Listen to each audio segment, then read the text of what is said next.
한국경제신문. 전월세 신고 안 하면 벌금 100만원 6월부터 꼭 하세요. 본 기사의 내용은 한국경제신문 집코노미TV 전영진 기자의 기사 내용입니다. 솔로몬 스토어의 신현기입니다. 본 내용이 좋다고 생각되시면 구독과 좋아요 눌러주시면 저에게 많은 격려와 힘이 되어 좀 더 좋은 내용으로 보답하겠습니다. 전월세 신고 안 하면 벌금 100만원 6월부터 꼭 하세요. 집코노미TV.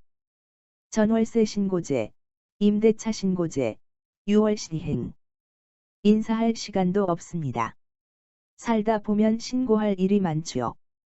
군대 제대할 때는 전역 신고를 하고, 결혼할 때는 혼인 신고를 합니다. 집을 살 때도 실거래 신고를 하죠. 그런데 전월세 계약도 실거래 신고해야 한다는 거 아시나요? 원래 해도 되고 안 해도 됐습니다. 신고한 것만 실거래가 공개 시스템에 등재됐죠. 하지만 6월부턴 무조건 해야 합니다. 안 하면 과태료 100만원. 자수도권, 광역시, 세종시, 그리고 전국 모든 도시 지역. 그러니까 군 빼고 다 한다는 건데 되게 어렵게 썼죠. 예를 들어 형진이가 칠곡군에 살고 있으면 신고 안 해도 된다는 이야기입니다.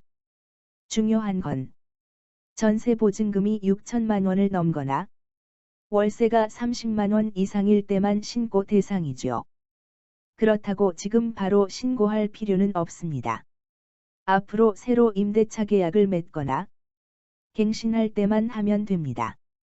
그런데 보증금이나 월세가 그대로라면 신고할 필요는 없습니다.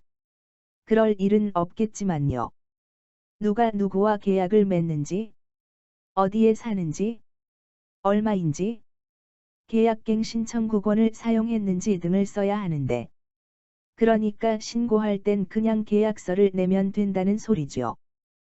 원래는 집주인과 세입자가 계약서에 도장을 찍은 다음 손 잡고 같이 가서 신고해야 합니다.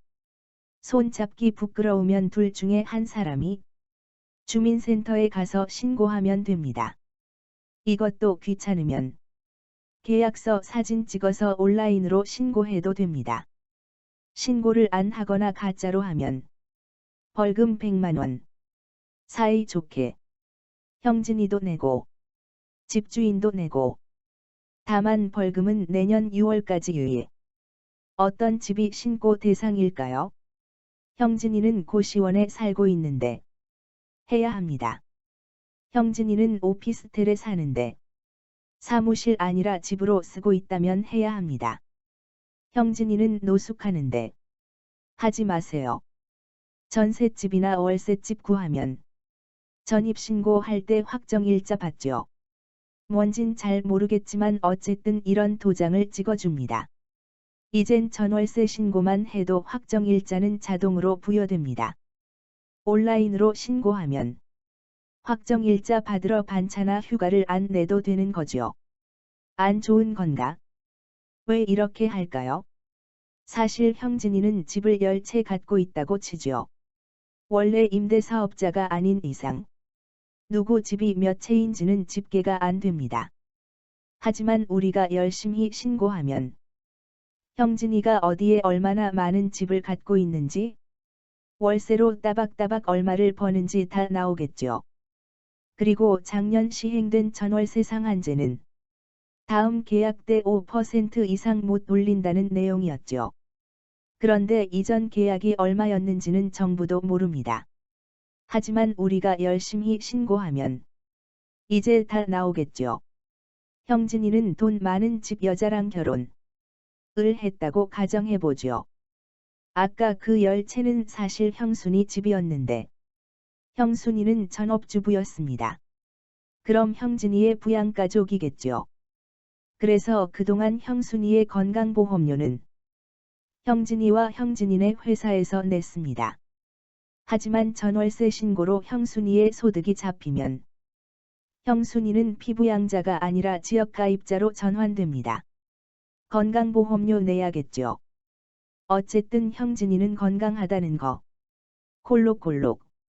그럼 이만 총총. 본 내용이 좋다고 생각되시면 구독과 좋아요 눌러주시면 저에게 많은 격려와 힘이 되어 좀 더 좋은 내용으로 보답하겠습니다. 솔로몬 스토어의 신현기입니다.